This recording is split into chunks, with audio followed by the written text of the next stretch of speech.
High বন্ধুরা, আজ আমি একটা নতুন ব্লগ নিয়ে এসেছি। ঝাড়গ্রামের সবথেকে সুন্দর একটা জায়গা কৃষ গার্ডেন, সেখানে যাওয়া নিয়ে। এই যে আমরা সকাল সকাল বেরিয়ে পড়েছি।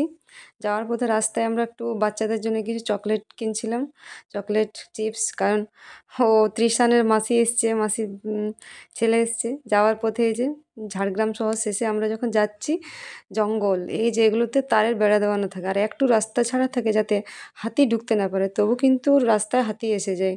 এই যে এই পাশেই বাবুর স্কুল, এখানেও কিন্তু হাতি ঢুকে যায় মাঝে মধ্যে।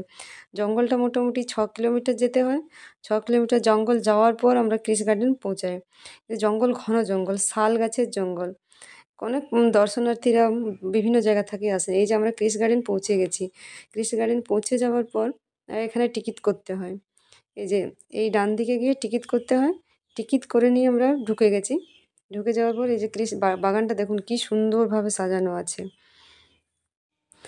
ঢুকতেই খুব সুন্দর সুন্দর সেলফি স্ট্যাচু আছে। এই যে বুদ্ধদেবের মূর্তি আছে, সুন্দর রমণী।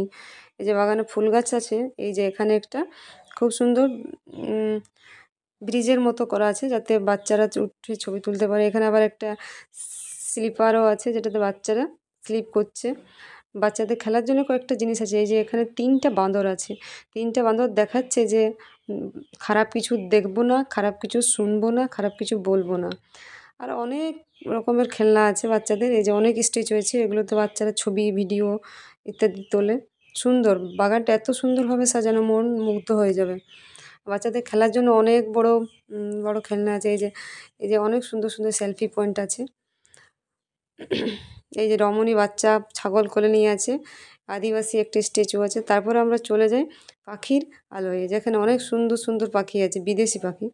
বেশি আমাদের দেশের পাখি নেই, কিন্তু পাখিগুলো যাতে ঠান্ডা না লেগে যায় তাই ওদেরকে রাখার জন্য খুব মানে ব্যবস্থা করেছে। তাই ঠিকভাবে ছবি ভিডিওগুলো আসেনি, আগে এরকম ছিল না, এখন নতুনভাবে বানিয়েছে। প্রায় 30 থেকে 40 রকমের পাখি আছে এখানে। পাখিগুলো এখন ঠান্ডায় অতটা বেরোচ্ছে না, বাট খুব সুন্দর। তারপরে আমরা চলে যাই অ্যাকোরিয়ামে।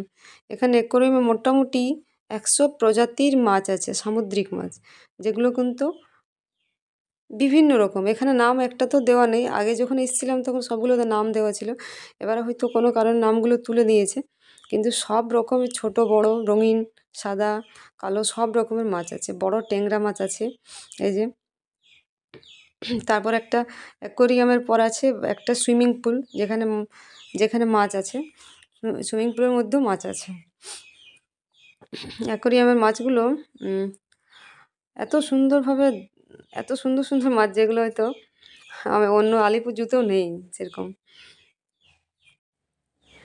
এরপর আমরা ওই মাছের সুইমিং পুলে চলে যাই, যেখানে জলটা ঘোলা হয়ে গেছে। সেই ঘোলা জলের মধ্যে মাছ আছে। সেই মাছগুলো দেখতে আরও সুন্দর, ওগুলো রঙিন মাছ কিন্তু খুব সুন্দর। এই যে মাছগুলো দেখুন কি সুন্দরভাবে, মোটামুটি 100 প্রজাতির মাছ, যেগুলো বলে শেষ করতে পারছি না।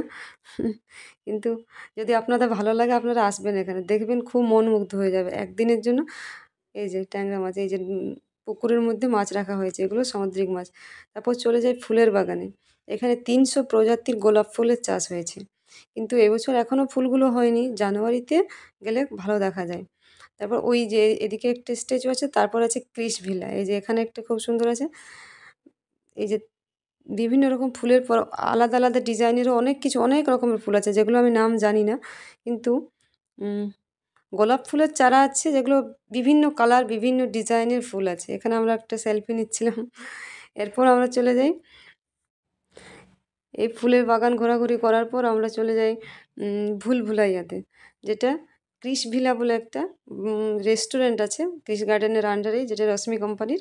সেখানে কিন্তু অনেকেই থাকে। এই যে ভুলভুলাইয়া আছে সায়েন্স সিটি কলকাতায় আছে, একটা কাঁচের ঘর, যেখানে বিভ্রান্ত হয়ে যাবেন যে আপনি কোন দিকে যাচ্ছেন, রাস্তা কোন দিকে আছে, সঠিক কিছু পথ খুঁজে পাবেন না।